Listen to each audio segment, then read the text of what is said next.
Hamas figure has been killed in Beirut. An apparent Israeli strike in the Lebanese capital on Tuesday has killed Hamas's number 2 political leader. Saleh Arouri was the most senior figure in the group killed since the Israel-Hamas war began nearly 3 months ago. The strike hit an apartment in a building in a Shiite district of Beirut. That's a Hezbollah stronghold. The move marks a potentially significant escalation of Israel's war. Arouri's killing risks provoking major retaliation from the militia. Hezbollah leader Syed Hassan Nasrallah has vowed to strike back against any Israeli targeting of Palestinian officials in Lebanon. I'm Charles de Ledesma. The UN urged for maximum restraint on Tuesday as a top Hamas official was killed in an explosion in Beirut. Hamas official Bassem Naim confirmed to the Associated Press that Arouri was killed in the blast. A Hezbollah official speaking on condition of anonymity in line with regulations also said Arouri was killed. Florencia Soto Nino, associate spokesperson for the Secretary General, spoke on the threat of possible retaliation. Because of the escalating tensions and the fragility of the situation in the region, we are calling for maximum restraint from all parties. Earlier in the day, Hezbollah said its fighters carried out several attacks along the Lebanon-Israel border, targeting Israeli military posts. Kim Lewis, VOA News. The U.S. is confident that Palestinian militant groups use Gaza's largest hospital to hold at least a few hostages during their bloody October 7th attack in the House command infrastructure. That's according to an American intelligence assessment declassified Tuesday and shared by a U.S. official. The assessment offers the firmest U.S. support for Israeli claims about the Shifa hospital complex, but it doesn't fully back some of Israel's most significant allegations. This is VOA News.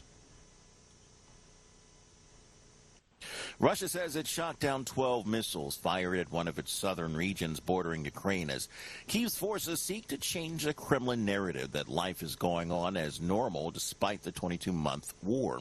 As Russian missiles and drones rain down on Ukrainian cities, Kyiv's troops have aimed at Belgorod, which is about 100 kilometers north of Kharkiv, Ukraine's second largest city. Russia's border villages have been targeted sporadically in the war, with weapons launched from thick forest in Ukraine. Explosions at an event honoring a prominent Iranian general slain in a U.S. airstrike in 2020 have killed at least 25 people, wounded 40 others, according to state-run media in Iran on Wednesday. A senior official called the blast a terroristic attack without elaborating on who could be behind them, amid wider tensions in the Mideast over Israel's ongoing war against Hamas in the Gaza Strip. According to local media, police in Japan are examining whether a crash between an airliner and a smaller plane at a Tokyo airport may involve professional negligence as transport authorities began to investigate the dramatic incident that killed at least 5 on one plane but also saw hundreds of passengers escape the other. Reuters' Diane Toe with more. Sources say the regulators working on the investigation with French and British agencies where the A350 and its Rolls-Royce engines were built. Airbus said it was sending technical advisors to help with the probe. Separately, police say they've set up a special unit at the airport to examine the incident, but declined to comment on the report of a negligence probe. In a statement on Tuesday, Japan Airlines said its aircraft recognized and repeated the landing permission from air traffic control before approaching and touching down. According to air traffic control recordings, the jetliner was cleared to land just minutes before authorities say the collision took place. A former Myanmar officer has told Reuters he spent 2 years risking his life pretending to serve the military junta while secretly spying for the armed resistance. His comments come as Myanmar's regime faces the biggest threat to its rule since seizing control in a 2021 coup.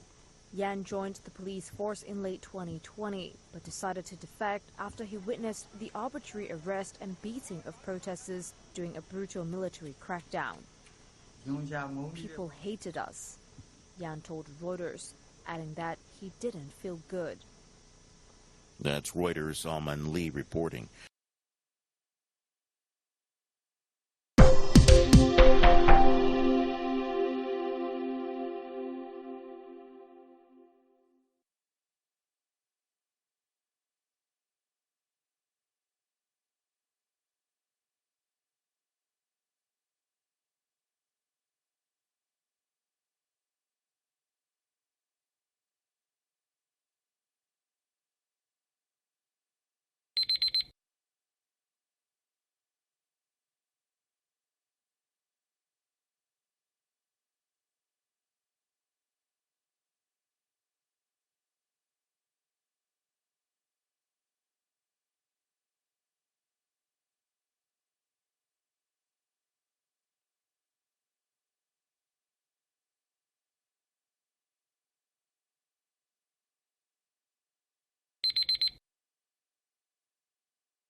Thank you for watching. Can you do me a favor?